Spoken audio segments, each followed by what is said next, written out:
We are live, and we are in. I'm going to have to start keeping track of the episodes because we've done probably like 8 episodes of the Superhero Spoiler Show.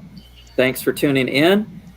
For my panel, I got to point this way. Thanks for being here. It's good to just talk about superhero shows and other adjacent. I guess we'll be superhero adjacent today with Godzilla and Kong being our first highlight. Everybody watched the movie. It was on HBO Max.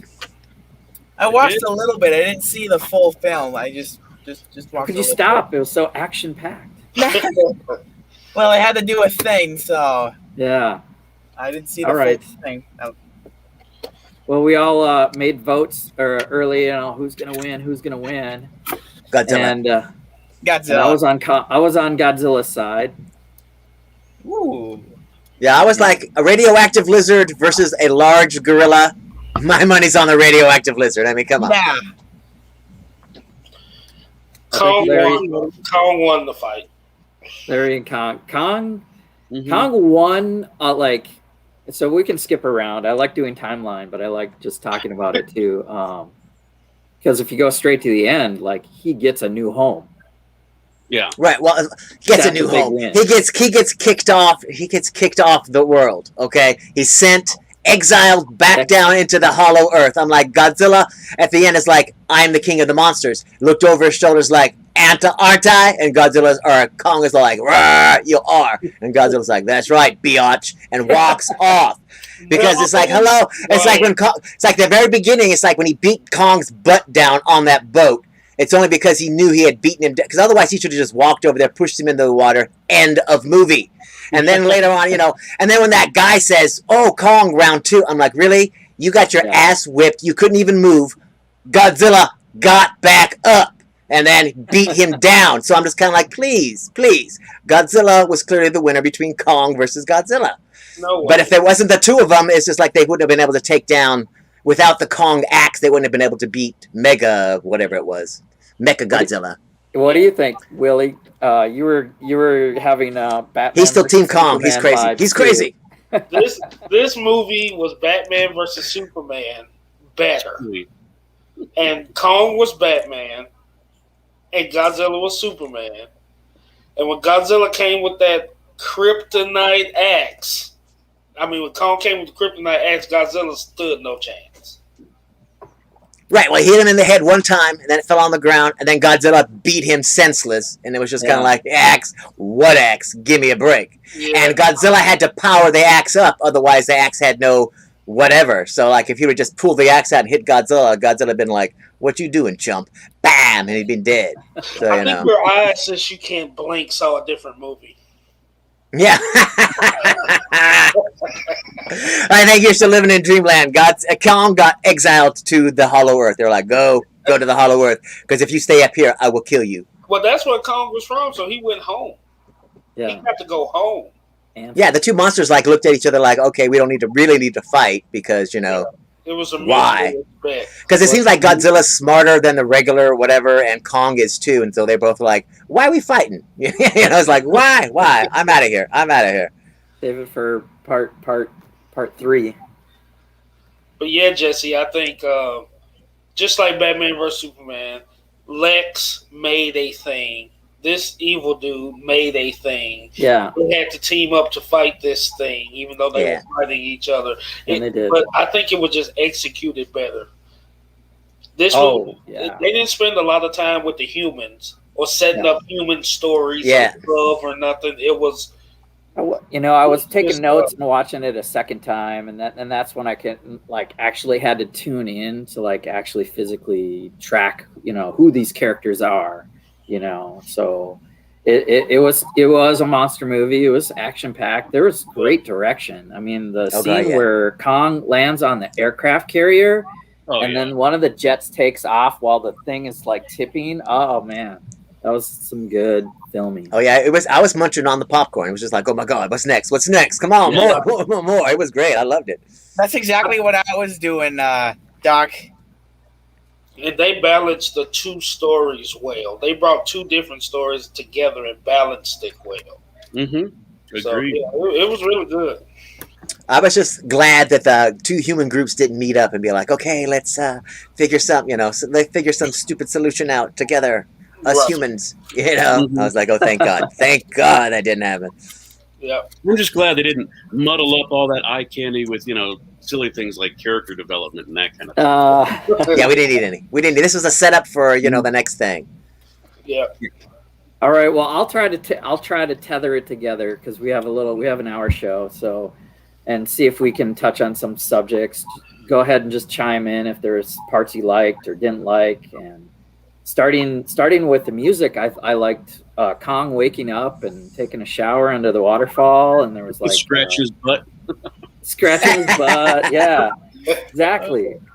He meets this this deaf little child has a relationship that I don't remember her being there before, but yeah, neither do I. They have some cool music in the background that was like and then he strips a tree and makes a spear and throws it at the biodome that he's like trapped in, like he's a raptor testing his prison cell. Yeah, I was just kind of like, why don't you go to the edge of the dome on the ground and use the spear and break the heck out of here? What? I mean, it's like, yeah, go to the edge. Like, you're throwing it up in the sky. What's going on here? Use a sailboat like Truman did. Or throw a rock. You could. There are real rocks around here somewhere. I don't think he was trying to break out. I think he was trying to let them know that he knew ready to go. Mm-hmm. Yeah, because he still had the respect for that lady from the last movie, right? And stuff. So I just think he was like, "Look, I know this is not real, and I'm ready to go." So the lady is Dr. Eileen Andrews, and I don't know. They reference Dr. Andrews a few times, and she's in a magazine cover called the Kong Whisperer. The Kong Whisperer. Yeah. Was she in the other Kong movie? Same actress. Yeah. They did. I forget the name of it, but Skull Island. So because they have the skull crusher monsters and stuff. Yeah, exactly. That's what I was like. So was that at the very, very end? Because that whole movie was set like in the 70s, but then at the very end, they link it together with Godzilla story, or at the very end of Skull Island. Right. So I didn't pay close enough attention. So that actress was in the end of that one, or the end of Skull. Well, I'm not sure. I think she was. I'm not sure. But they have returning actors like the dad too of the character Millie Bobby Brown's playing is Madison Russell and Mark Russell. They're definitely returning from Godzilla stuff because she has a little bit of a connection also with. And that dad has a teleporter or something because it was like he was on the phone in 1 minute and then the next minute, bam, he's there on the dock or whatever with the girl. Go to Hong Kong. There was somehow he passed all the traffic, all the crowds. He was able to make it right to where she was. I was like, give me a break. The craziest was when they find that sub-level 33, and they find the pilot and whatever, and they get in that egg chamber and they get speed tunneled to Hong Kong. Yeah, yeah, that was crazy.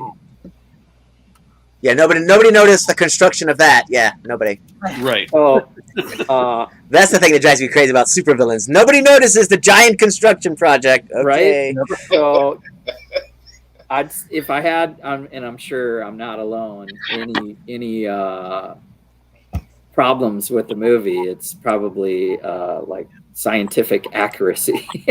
Yeah, you had to switch your brain off. You were like, whatever, giant dinosaur, giant monkey, let's fight. Go Turn ahead. your brain off, and it's a great Titans wrestling. They had some good moves. The whole Hollow Earth thing was kind of cool too, and then the whole transition that was kind of fun. Yeah, so Hollow Earth is another concept. Like, really, I mean, it's visually epic. Here's like two worlds, one upside down on the other. Yeah. But where was that sunlight coming from? That's what I was wondering about that too. I was just kind of like, all right, it's not. Is that the Earth's core? Is that the Earth's core? Yeah. If gravity works, and somehow that's possible on some planet, I'm like, where's that light coming from? You're thinking too much into it, Jesse. I know. I know that, but little You problems. know about physics and just watch the movie. Damn it. I guess the same place the blue glowy rocks come from. Yeah, you have gravity pulling this way when all reality it'll be pulling this way. It's whatever. Yeah. Toward the center. I'm just kind of like, what? Mm-hmm. Okay. So they make so they made those. So Apex. What is it? Apex Cybernetics. They make a heavy hollow Earth aviation vehicle, and apparently that was attempted before by the other guy. Nathan Lind is the Hollow Earth author, and he apparently had a brother that died trying to get to the Hollow Earth. So Apex comes in and drops some gear and some money to go make this happen. Another okay, you're traveling to the center of the Earth, pretty much. I don't know. Well, it's like the tech they pull out to him is kind of like, how come you haven't taken over the world? What's right? It's just like, what's going on here? It was just kind of like, what? It was cool. But they're just sitting in normal cockpit seats, not helmeted up. Just, here's a barf bag. You'll be all right. Yeah, here's a barf bag, exactly. No helmets. It's really? They did a good job of making the daughter character not likable. Oh, yeah, I knew she was going to die as soon as she's, killed the monkey. Yeah.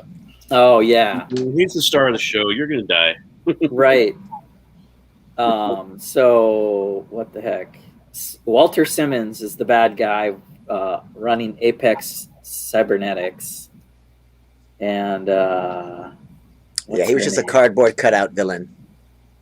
Yeah, she didn't last long. Kind of reminded me of that dude from Wonder Woman. Oh, yeah, Max Lord. Yeah, it was kind of the same type of character. Yeah. So I'll throw some more character development out there because it's cool to talk about the monsters. But Bernie Hayes, the Titan Truth podcaster, was really good.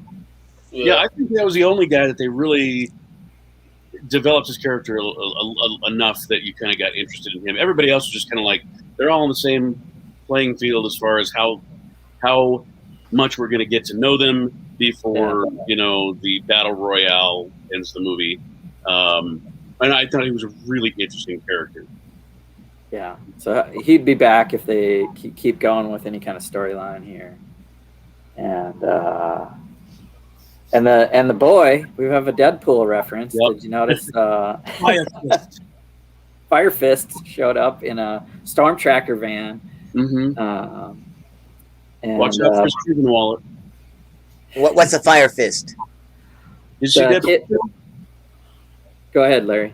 I said, did you see Deadpool 2? He was one of the main characters in that movie. Oh, the kid that was he had a name. Okay, I thought he was angry. Kid. I thought he was just angry. I thought he was just Angry Boy. Yeah. So he was Russell. He was Russell. Okay, they probably killed Cable's family, and so Cable came back to the past and was going to kill him. I had to look it up. I do a little research for this show, so I was like, I got to figure out where that kid was from. Oh yeah, Deadpool 2. Mm-hmm. So it was the same kid? He was funny. They called him Tap Water because he wasn't drinking.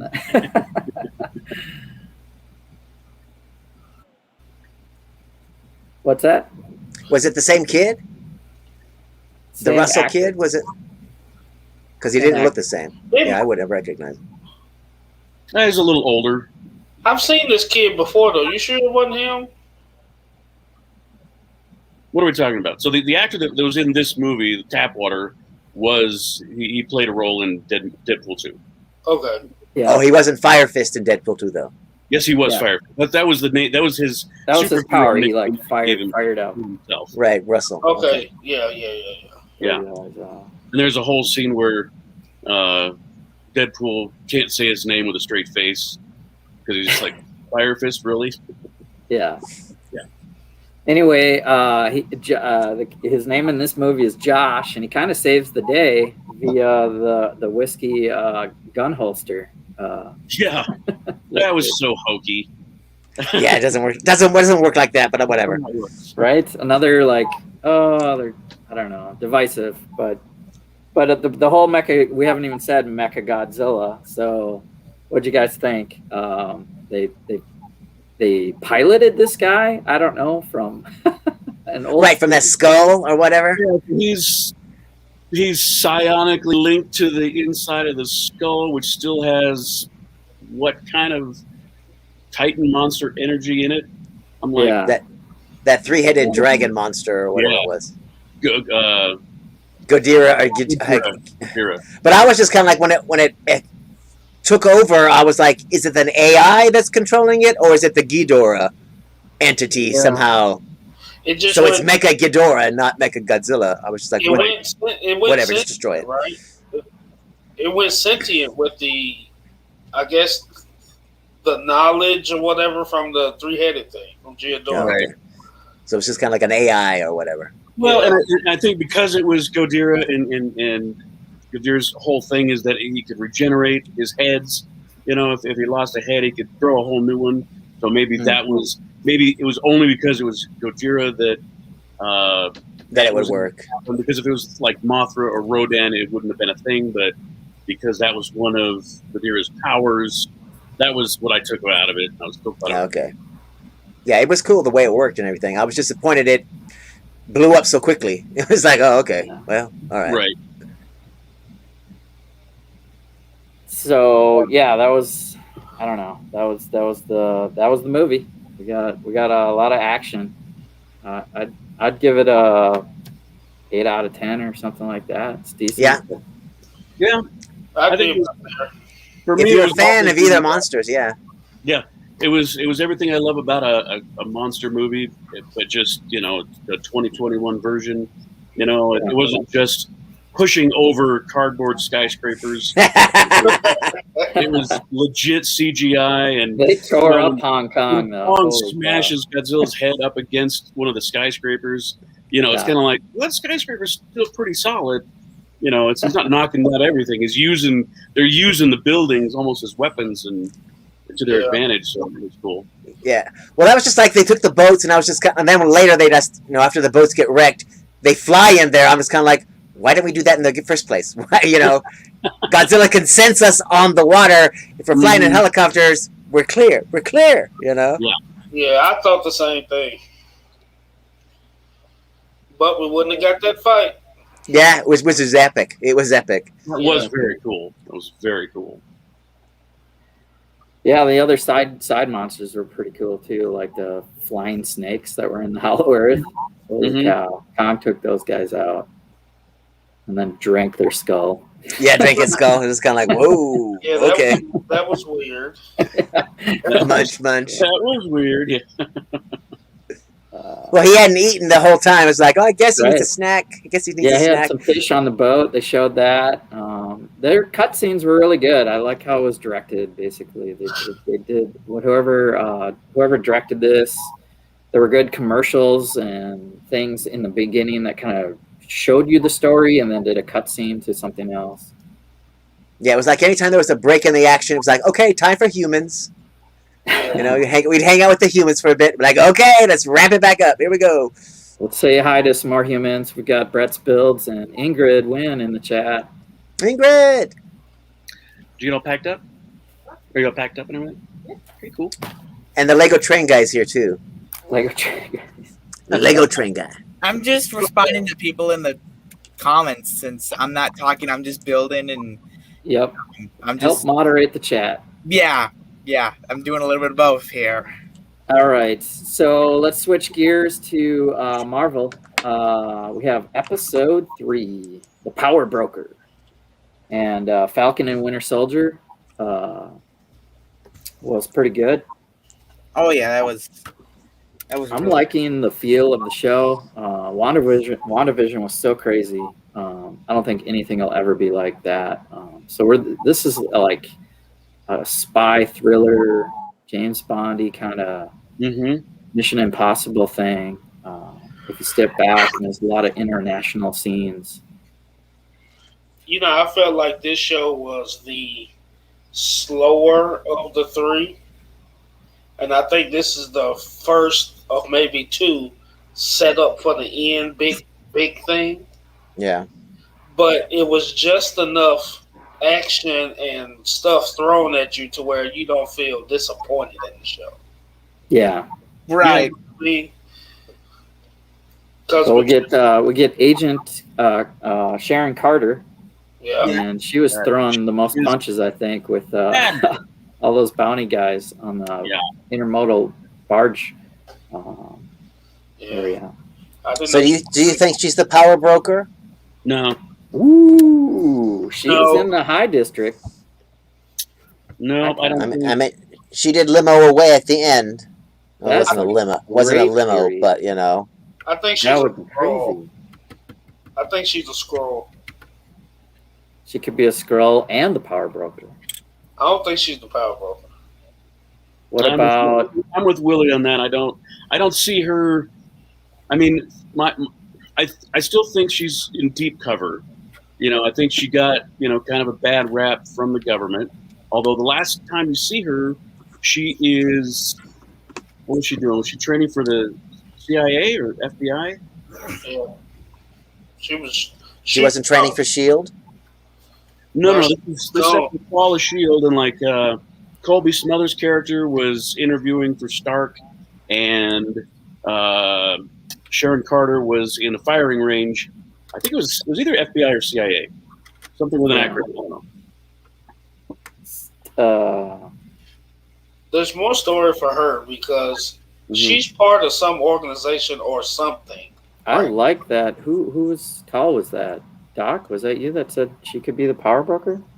Yeah, that's what I was thinking. Especially because Zemo has never met the power broker, and he's all like, Right, so they're in that bar, and Zemo. He's calling it the king because everybody's just thinking it's whoever. Because I don't think anybody's seen the power broker is probably part of the thing too. Yeah. Right. That's a good point. Of course, they're good with misdirection, but I think that it's something we haven't figured out yet. Right, or Zemo himself, or not yet. Zemo is the power broker. It's just Zemo like, in the mask versus, well, not in the mask or whatever. He's just playing, he's just playing the game. It's just kind of like, what? I set up this power broker, this way, no matter what happened, wherever I am, it's still happening. And people don't need to know who the real power broker is. That it's me, Zemo. And I'm creating these super soldiers in order to kill all the other superheroes. Because I can take out any of my own people at anytime I want. So I did love that. So you think Zemo is with them in a way?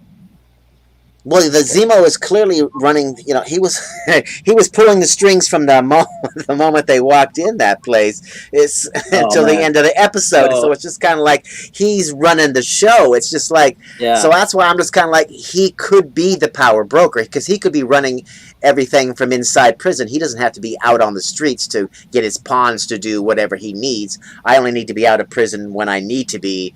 If I have to lay my hands on something other than that, it's a nice, safe place for me to be. And then that's why nobody's looking at me while I do, manipulate whatever I manipulate and do whatever I do. Resources. Yeah. So and he's got people that will do his dirty work. Let me backtrack. Definitely, guys, jump in. You guys are doing awesome. Let's do a little timeline thing. It starts off with new Cap. Breaching the Flag Smasher hideout in Munich, Germany, and so we get we don't get too much of the John Walker character, but a guy spits in his face, and he's starting to crack a little bit, I think. Yeah, well, he was such a butthead. So it's like, why would you expect him not to spit in your face? I'm just like, he did the most non-Steve Rogers thing when he was like, "Do you know who I am?" Like, what difference does it make? That's the most oppositeist thing from Captain America that could be done. Yes. Oh yeah, and Battlestar's like not singing the same tune as Walker. He's just kind of looking at him like what's going on here? Yeah, he might be redeemable. Yeah. Well, in the comic books line, they split up. Like at some point they split because of differences. So They kind of played with that this time. Yeah, because he seems like he's definitely ends justify the means. So I'll do whatever it takes to win. Yeah. I mean, because like when they were fighting on top of the trucks, he did pull out the gun and shoot that one guy. Oh yeah, that's right. You know, when he could have used the shield or martial arts combat. Just like I was watching like videos of breakdowns, and people are like, he might already, because the power broker, the scientist guy in this episode said he made a super soldier serum, but it's not as powerful as the other one. So maybe Walker already has it because he just jumped out of the helicopter onto the truck, whereas Battlestar had to use a rope. Yeah. To get over there. I'm convinced that John Walker, I'm really thinking he's taking some kind of serum. Yeah. I think it's unstable, and it's turning him into a rage monster, and it's just going to make him that much more of a tool. Yeah, the other super soldiers seem pretty level-headed. We get some character development later in the show. I forgot to mention the commercial they started with. GRC is kind of introduced as a global repatriation council. Yeah, which that was like, I'm like, because I'm an American citizen and I was blipped and then I was unblipped, how am I not an American citizen anymore? That I have to be repatriated to my own country. What? I'm sorry, what? That was like... Yeah. Hey, I got a quick thought. When somebody just said rage monster, what if MCU spins it and something happens to him and he become Red Hulk? Oh, that'd be nice. Because dude that plays Ross is too old to do it. Right. He's just too old to do it. That would work for me. Like if he doesn't have it yet, and then they give him more juice, give him more juice, and that makes him a Red Hulk. That'd be crazy. That would be cool. Anyway, go ahead. All right. So we were talking about Zemo a bit. We didn't really mention they have this prison scene, and Bucky goes in to Zemo without Sam because Sam's an Avenger. So he's like, let me go in there and talk to him. And then they come out and they're like, what did you say to that guy? Well, let me give you a hypothetical situation. And they go into this flash forward or flashback that really seemed fake. Like I was fooled.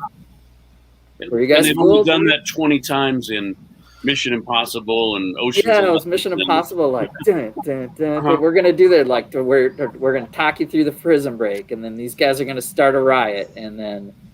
Yeah, there's a cinematic term for that where you got somebody explaining a hypothetical that's actually happening, and you've seen Ocean's 11 was kind of like that. Yeah, I wish that scene had been done with the guy from Ant-Man. Yeah. You're editing it. Yeah, because when he does it, I love when they do that in that. That is very cool, very funny, very cool. So that part, I had to touch on that because it was cool, it was funny, and then so Zemo walks out with the police hat on, like that just happened. Okay. So here's my plot problem with that whole thing. Winter Soldier asks him what book he's reading, and he pulls out a security card. Okay. And then at the end of this hypothetical, Falcon is like, oh, wait, you did what? You let him out?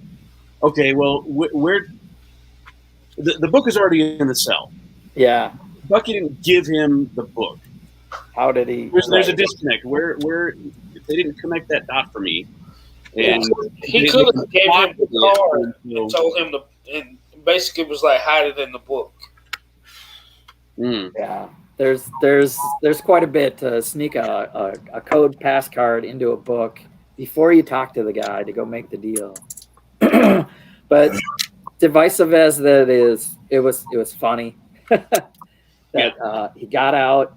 They meet in some garage, and then it turns out, I think, to be like Baron Zemo's, huge expensive car collection area or something.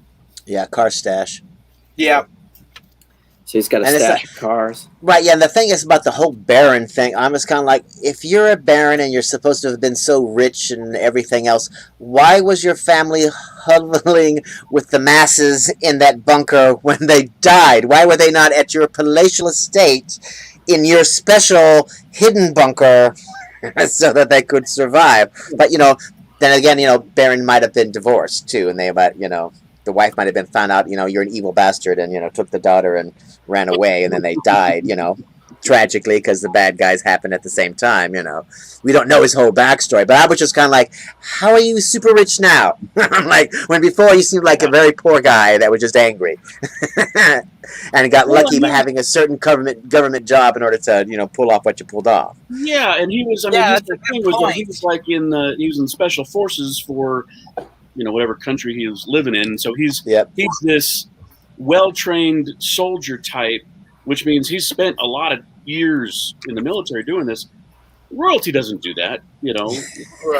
Look at the royals in England, and they have, they fly helicopters and wave to the press. Exactly right. They go through boot camp, supposedly. They don't actually put royalty in harm's way. So that's a little bit, there's a little bit of a plot hole there, but whatever. They tried to fix it. But he looked cool. All I gotta say is he looked cool. So it was fine. It was fine. I was just like, it's fine. But if he's a Baron and all of that, why does he need a mask? Yeah, it's because it's comic books. Yeah, Bruce Wayne, Batman. Maybe he's doing stuff that he don't want people to know it's him. Yeah. Did you guys pick up on the whole? He's like carrying his mask like the Joker before he puts it on. You see the mask. The camera puts on his mask, hanging by his side, gunslinger style. Yeah. And then he puts it on before he goes to do the bad stuff. I was like, I've seen that before. Oh yeah, Heath Ledger did that. Oh yeah. Well, it might end up becoming like a superhero movie trope. They'd be like, we got to do that. Yo, let's do that. Yeah, he didn't have it all that scene's got to be in our movie too. Right? Yeah, I was hoping so that was almost like a misdirection, I think, in the trailer to just show us the mask, and because all he did was shoot at that pipe, cause an explosion. Yeah, I almost feel like that was just done for fan service. They were like, here, look, he's got the he's got the mask on. You can all see him with the mask, the polka dot fur, happy now. He took the mask off, and boom. So like 2 minutes later, he gets down and just happens to find a Pontiac supercharger in one of the containers, and just happens to be there. Yeah, that was. Well, he's a Baron. He could have called ahead. Yo, Jeeves, I'd like a like a supercharger in container 357. Right. And that dude, his Alfred was so old. I'm like, this dude he barely walking. Yeah, evil butler man though. Yeah, I was waiting for him to pass out. So good to have you back, sir. Thud. And he's dead. So they show him. That's the next scene. Basically, they get on that jet, right, and they go off to Matropor or wherever they're getting ready to go to. And he's got Bucky's list of names somehow. Got the little book, yeah. He's got the little book, and it was in a book. Right, inside another book. He was just hiding it. Inside the book, just like in the jail. He was being slick, yeah. And they mentioned Steve's. It was Steve's list before that, apparently. Mm-hmm. Yeah. Steve's little notebook. Not too much to mention. They mentioned Steve. They mentioned the Marvin Gaye song. They mentioned Red Skull as far as like taking out mad icons and stuff. Right. Well, it's kind of like Zemo laying out, his whole ideals of we don't need superheroes, we don't need supervillains because supervillains are idiotic, despots. Right. Because I almost agree. Because I'm like, the only time you really need a superhero is if a supervillain shows up that's got some sort of superpower. If it's just some sort of just a regular terrorist supervillain, then it's like, let the cops handle that. Mm-hmm. You don't need Captain America or Iron Man to show up for. Well, Omni-Man did that in episode 4 this week. Let Cecil take care of this one. Some dragon attacking the. All right, I don't want to switch subjects. Let's get back to Madripoor. So they put Sam in Smiling Tiger pimp gear. Yeah, I've Yeah. never heard of that character. Go to Lowtown and give him some sort of snake egg shot, or what? What do you think was in that shot? Maybe it was the heart. The heart of a snake in a Maybe. shot glass? Yeah, That's what I thought. that's crazy. Anyway, they meet Selby, some character that has connections to the power broker and knows about Dr. Wilfred Nagel and the super soldier serum. And Sam gets a ill-timed call from his sister. And Unsolicited call. Yeah, exactly. Answer it now. All the guns come you're out. doing like backdoor deals, and like you don't turn your cell phone off. Right. Exactly. Well, just like he doesn't turn his cell phone off, so like he could be tracked by the government. What was that, Willie? Did he freeze on us? You I can't don't hear him see. anymore. I don't see him going into that situation. Yeah. You can't hear Sam's me. not good as a spy. He's not. Yeah. He was very uncomfortable. You really had a feeling that he was out of his element. So Yeah. he gave it away, and they shot Selby and automatically get a bounty on their heads. And somehow, from out of the blue, I'm gonna go back. I'm dwelling on the power broker as Sharon Carter. She saves the day, and like she could have been there as the power broker to shoot them down herself. Wow, I don't know. Well, now I'm kind of thinking, what if the power broker is the U.S. government? Yeah, or John Walker. You know, that somehow it's all because they make sure to mention that, you know, that evil doctor guy worked for the CIA. Then the blip happened, and they were like, "We don't need you anymore. We don't need you anymore because we have perfected the formula in those 6 years that you've been gone." The CIA, somebody running the CIA, like that not Bob Hope, but Robert Redford. You know, somebody like that is the actual power broker. Somebody inside the U.S. government, and they contest the power broker formula in Madripoor because, you know, it's an illegal place and blah blah blah. We don't want to test it anywhere that can be traced back to the United States, especially because they're down with all the spies and this, you know, it's all spies and everything else. So the CIA could be, you know, the U.S. government could be the power broker instead, and that puts Sharon Carter working for the government down there. She's under, like somebody said, she's under deep cover. She's, you know, during the whole Civil War, that was a setup. So that she could come here, so make it look like she's out of sorts with the government when she really isn't.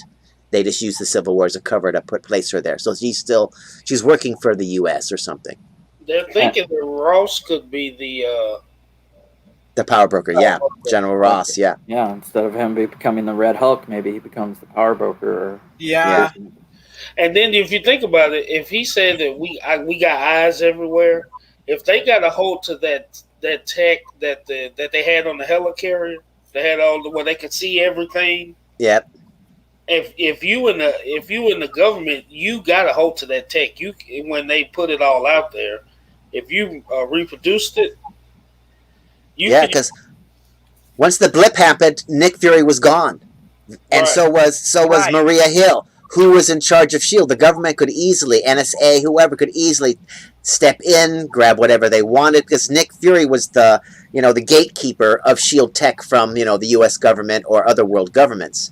Once he was gone, you know, it's less like. I like how the blip comes in on a lot of these stories, and like you're getting at, you know, the doctor that's doing the serum was working for Hydra, and then he goes to the CIA, and then he actually mentions that he gets dusted and comes back and had to pick up where somewhere else, and that's where the power broker comes in to buy and to promote his research to do this. So I love that it all comes back to Endgame. And they connect their stories well. Like he mentioned, they had samples from a soldier from back in the day. Oh yeah, which was Isaac. They connect everything very well. Calls him the American test subject. Yeah. Yeah. And Sam's like, man, that was Isaiah the whole time. You don't even mention him by name. Yeah, I looked him up, and I didn't realize it was like, oh, he got put in jail in the comic books for putting on a Captain America costume and doing something, and the government was like, you can't be Captain America, and that's why they locked him up. Not for any other reason. And at least in the comic books, that's why they locked him up. I don't know about that, Are you ready for a new theory? Yeah. Yes. Yeah. Okay, make a note of the timestamp in case I'm right. As of now, I'm going to put about a 1 in 5 chance that the power broker is Zola. Yeah. Professor Zola. So Zola. Professor Zola, who you think was destroyed in Civil War, but And ruthless Hydra. He's got some ruthless. And he could be everywhere because now in today's modern age, he had downloaded his consciousness onto all of that data tape.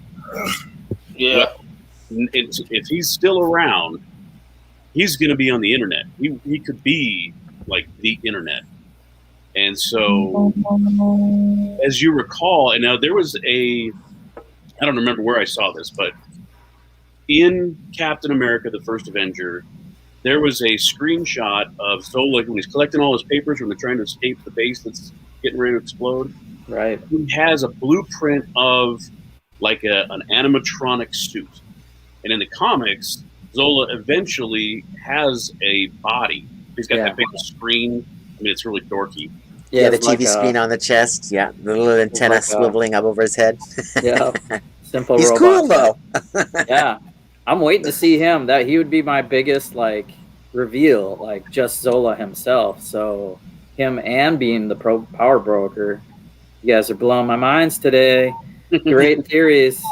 What if it makes Nemo never knew him, but exactly. He knew Paul, and he kind of knew about that. I mean, I don't think Zola would have been affected by the blip because he's not a living thing. Yep, at that point. He's an AI, basically. Sure. What if they mix Zola with Ultron? That'd be one of the big three. Android. Androids, yeah. Because I don't think Ultron's all the way gone. I don't think he's all the way gone. Wizards. Part of him out there somewhere.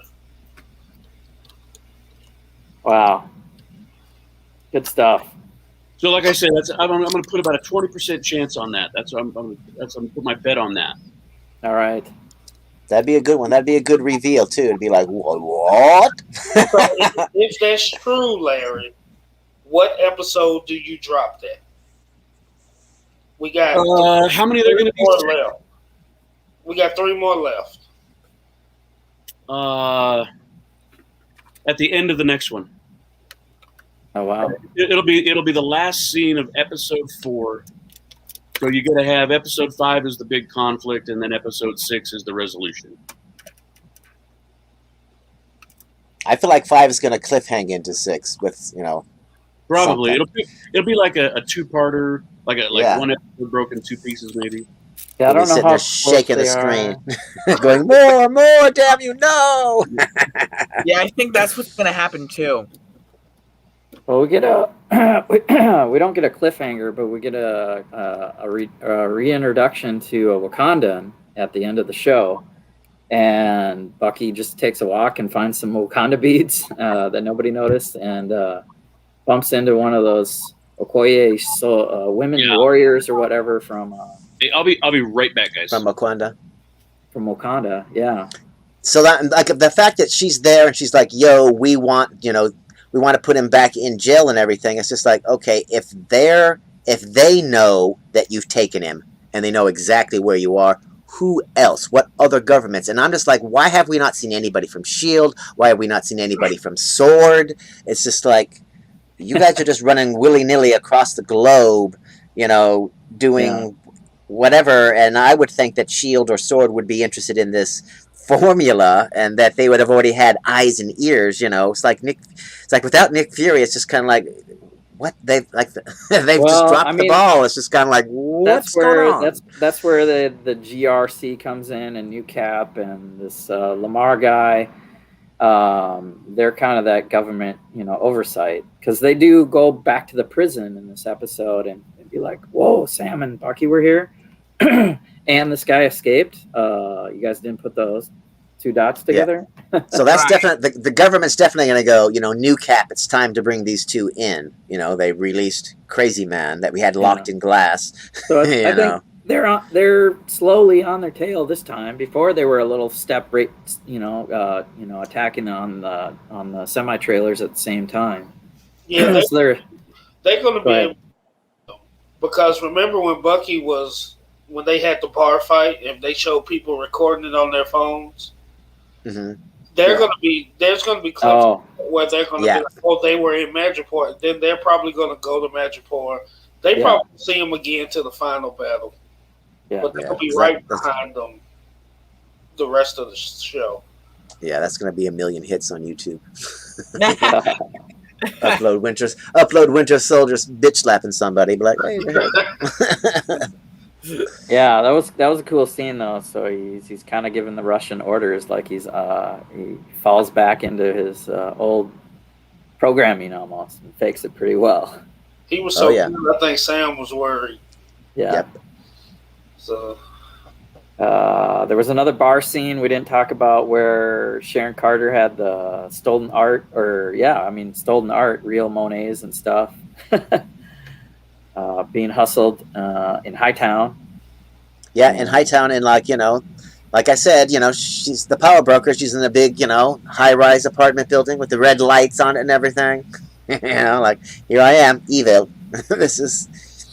I like that one the best. I like that she's, in most of our eyes, seen as a good guy, and what a twist that would be for her to be the power broker.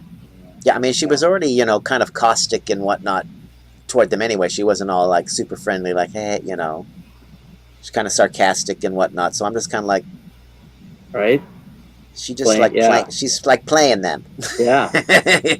Just kind of like, So what was your feelings of the Flag Smashers in this episode? They're terrorists. They proved themselves to me that they're terrorists. I think when she orchestrated that car bomb, that she stepped out of their plan, because I think she's getting desperate.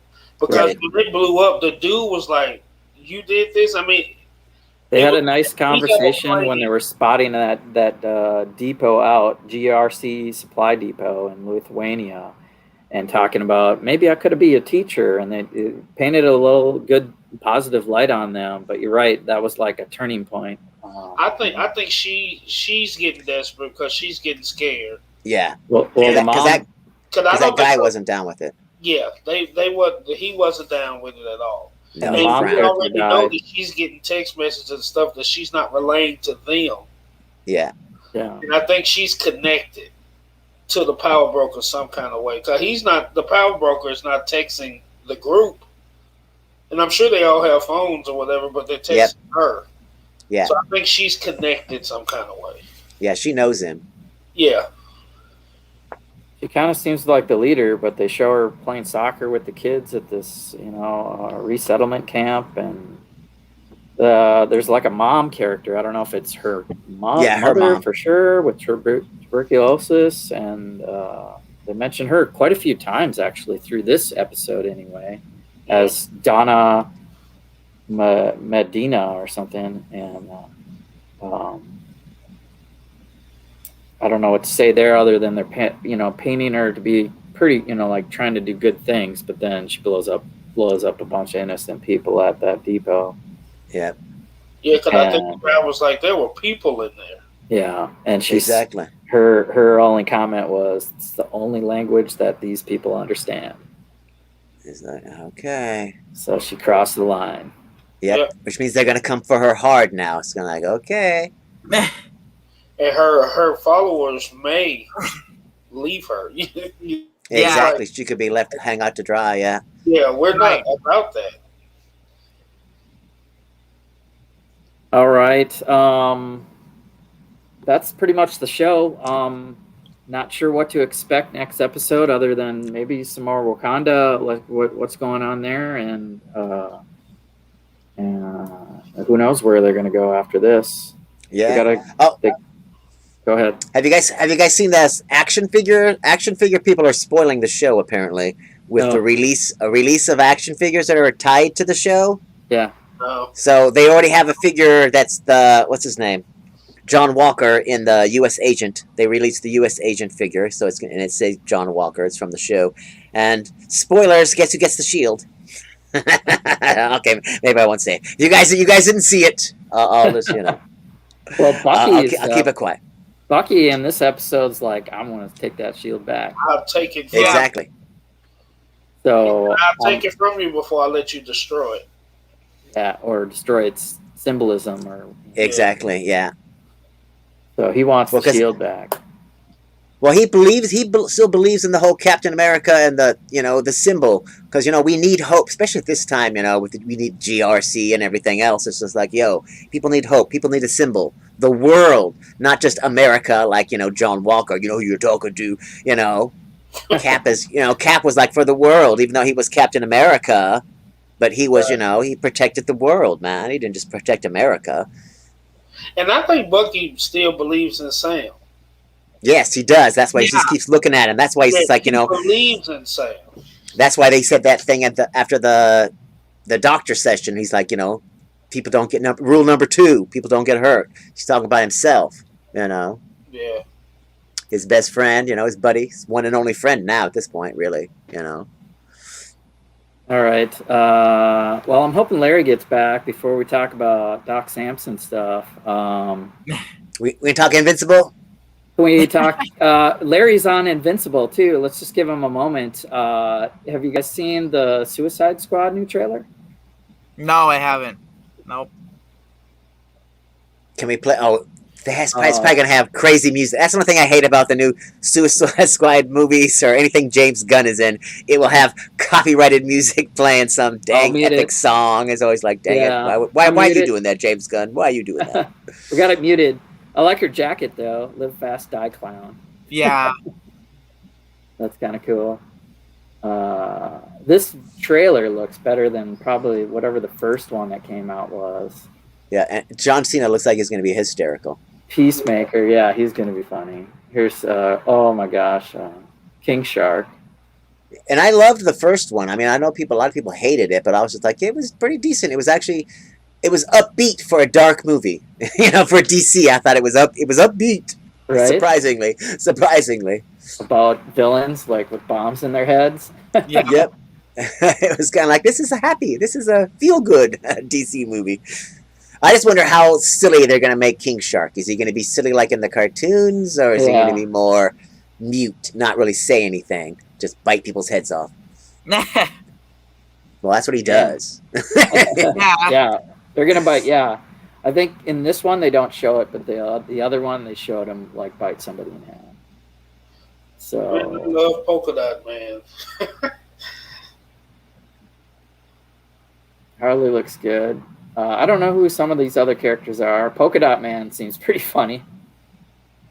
I feel like there's a large team because a lot of them are going to die.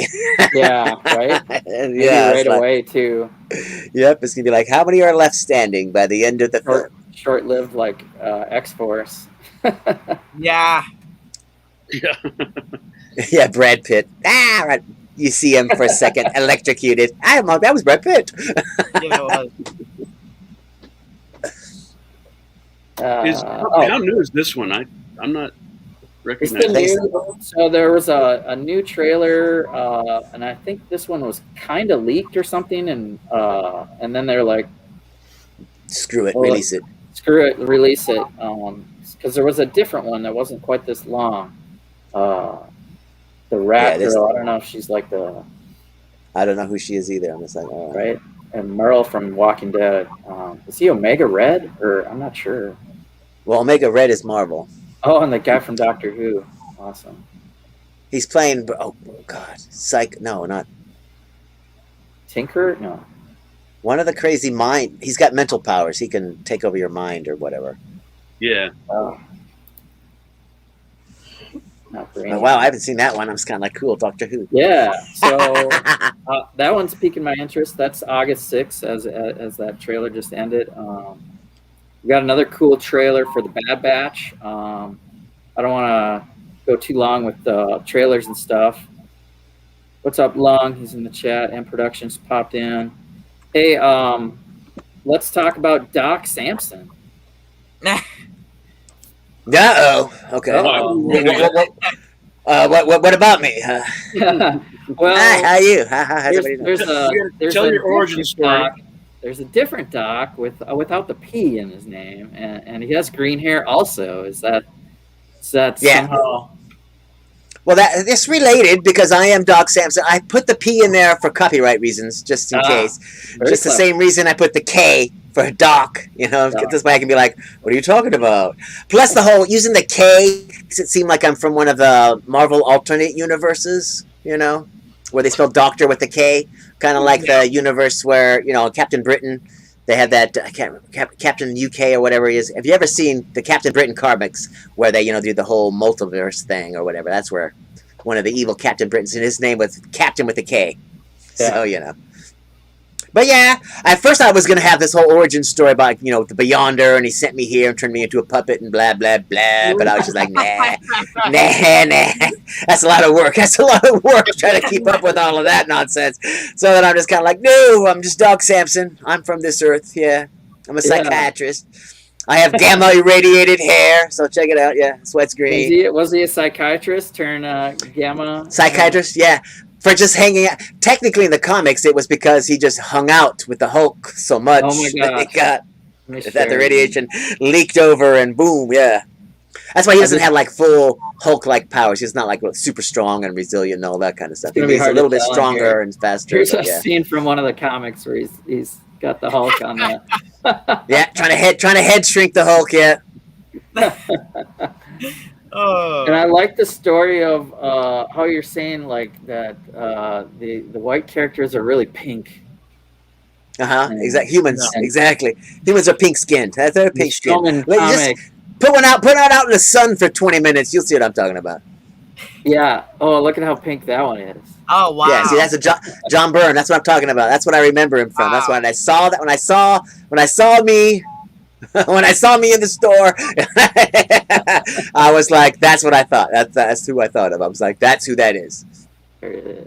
Yeah, you got to love John Byrne's artwork. It's like, no matter what people are wearing, I mean, you can see their calf muscles through their boots. It's like, yep. every muscle shows. Anyway, great idea. Let me stop share. Okay.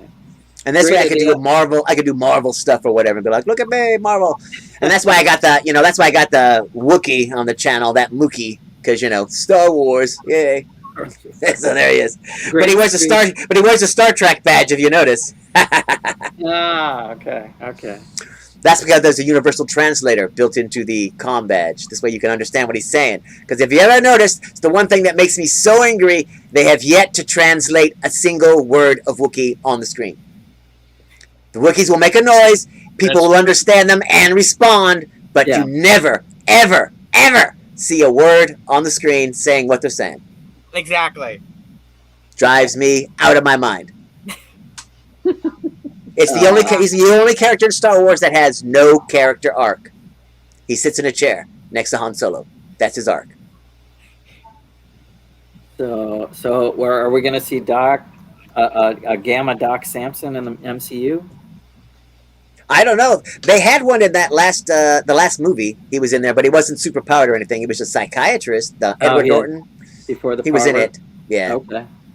But I'm hoping with the She-Hulk show, he'll show up because he's associated with the She-Hulk as well.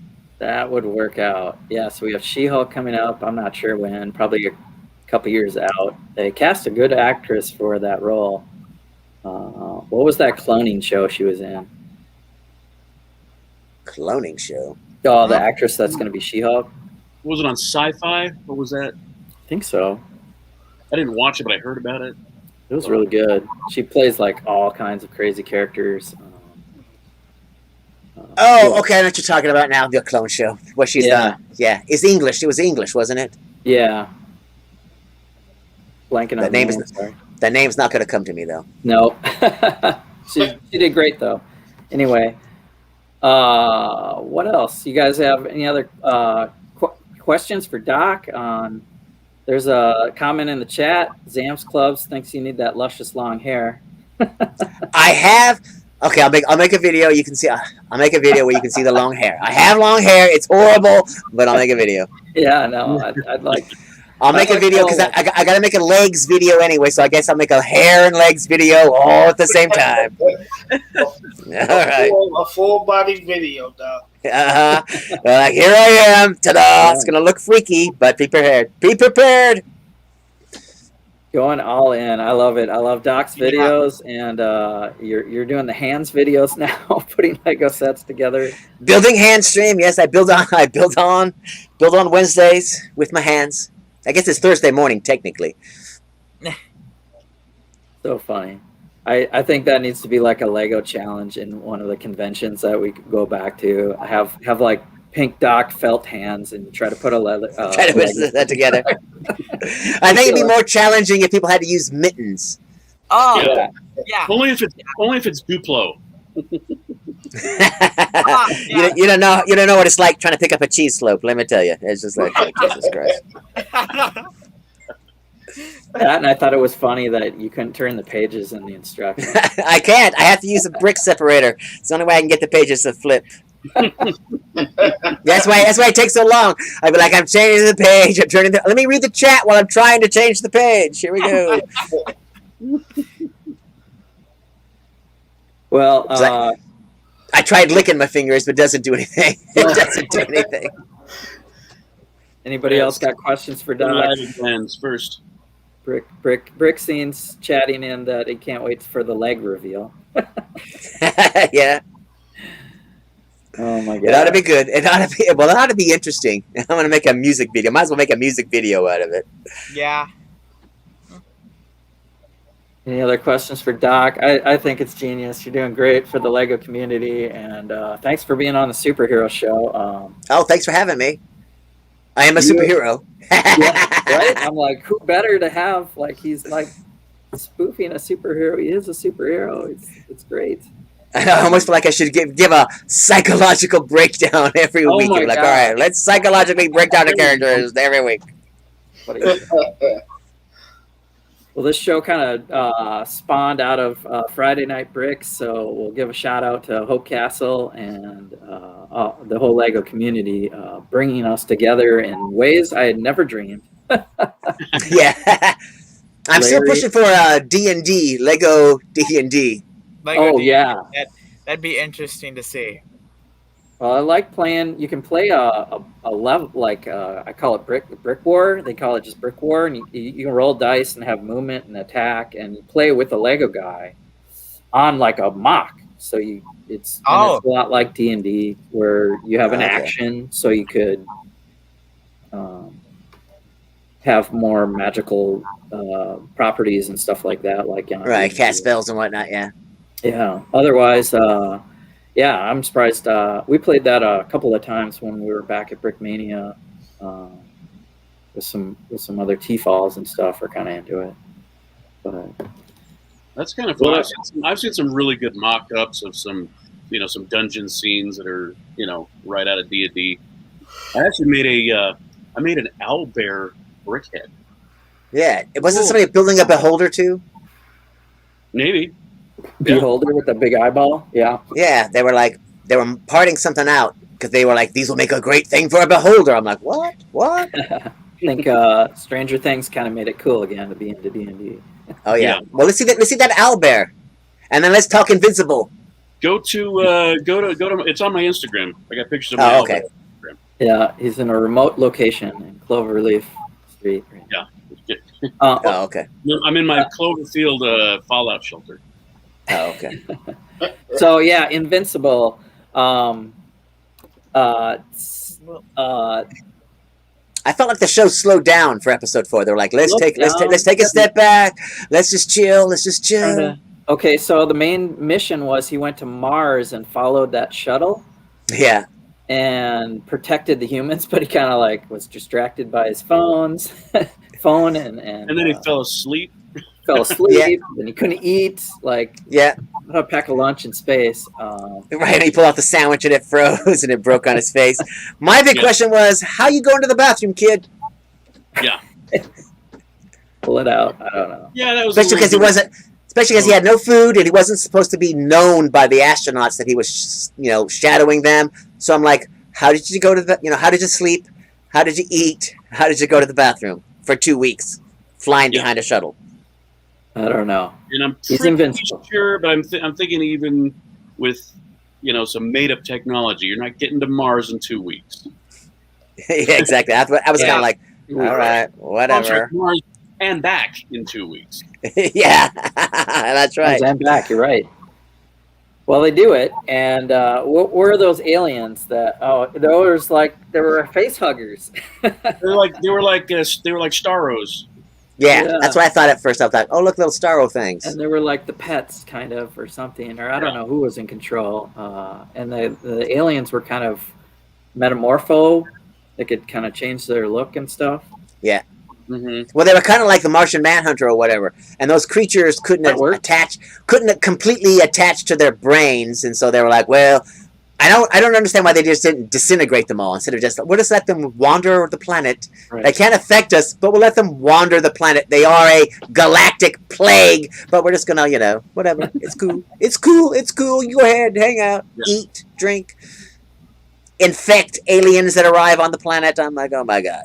So one of them got one of the astronauts apparently because now they're at his Earth. sleeve was shifting and something was happening there. Well, his sleeve was shifting because he was a Martian, so disguised. He was a Martian disguised as the human guy going back to Earth because the human guy was back on the planet, infected by all of those creatures, controlling them all. And they said once somebody got infected by it and could control them, they could wipe out the planet. And so he sent the fake one to Earth so he can infect the Earth, and now he's just taking over Mars. What? Interesting. Yeah, so that's what happened. So he sent his, the next version of himself off to Mars because it's all a hive mind. He doesn't have to himself go. His human body needed to stay on Mars to control all the creatures to kill all the Martians. So he sent off the other one. Like, ta-da. He. I'm about to conquer Earth now, too. So we'll probably see more of that storyline a little bit because that came from Mars. Yeah, especially saw that wave. That wave was just like horrific. It was just kind of like, oh my god. Yeah. The wave of creatures when they were like rose up and they were like, ha, and the villain guy's smiling. Just like, oh my god, we're all dead. We're all dead. That was pretty good.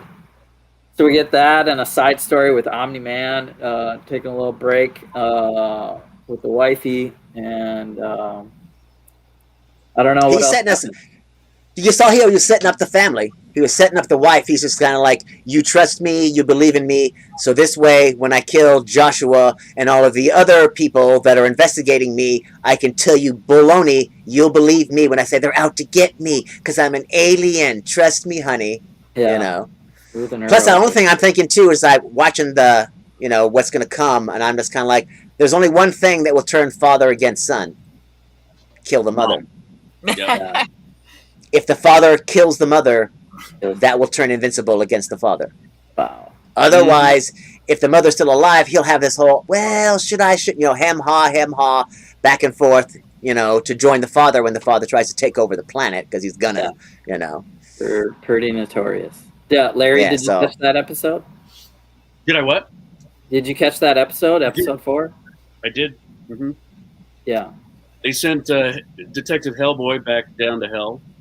I was gonna say, Demon. But I think he might be back though. At the very end, in the closet, you can hear. He made that. He made the noise.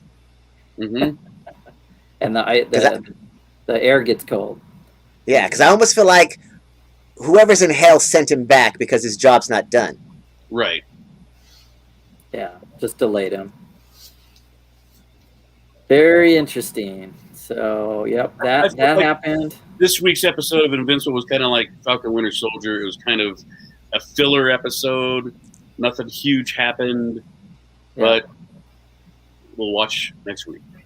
Yeah, kind of gives us a dynamic between, the family and whatnot. Mm-hmm. So we're back to 1 episodes there. Very cool. So keep tuning in. We'll have more Invincible talk. More Bucky and Sam. More. What else? Supergirl episode 1 came out again. I guess it's starting again. Oh yeah, Supergirl came back. I watched that. Yeah, it was pretty good. Martian Manhunter. Everybody was in it. Dreamer. Brainiac 5. Brainiac. I like him better when he's green skinned than when he turns all human looking. I hate it. He looks cooler all green. Yeah, for sure. How about you, Willie? Are you watching any of the Supergirl? No, I'm not physically watching it. My wife is, so I hear all the story. Oh, yeah. But she watches that and Flash, and the only one I'm keeping up with right now is Superman and Lois. Okay. Yeah. Well, they put Superman and Lois on like a month break to let Supergirl premiere or something like that. Yeah. Yeah. And they'll flip flop between all those CW shows. Yeah, I like the Superman and Lois because it's more serious than the other shows. All seem like tongue in cheek. Yeah. Little bit. And Black Who Light. was the villain on Flash? Wasn't it a magic character or something? I didn't see the Flash. Oh, okay. Black Lightning seems to be a little serious. Yes. Definitely. But it's the last season for them, so they gotta do it all out. So it went 5. It went 5 seasons then, right? Or 4? 4 or 5. 4 or 5. Yeah. Yeah. I just don't think they. I don't think they promoted it enough. Yeah, it wasn't handled well, and they didn't cross them over quick enough. Nope. It was, and it's a lot better than some of the other shows. Better, more compelling characters, more compelling storyline. Yeah. If they had crossed them over and got some of those viewers, then it probably would have been a lot better. Yeah. All right. Well, that's our show, I guess. It's like everything, you know. Something leaks, and then we'll try to cover it and do thumbnails and keep you guys clued in onto possible homework assignments other than Invincible and Falcon and Winter Soldier. Thanks for being here, panel. Larry, Bryce, Willie, Doc, everyone in the chat. Thanks for being here. Have a good Easter. Happy Easter, everyone. Enjoy your Happy Easter, everybody. Happy Easter. Adios.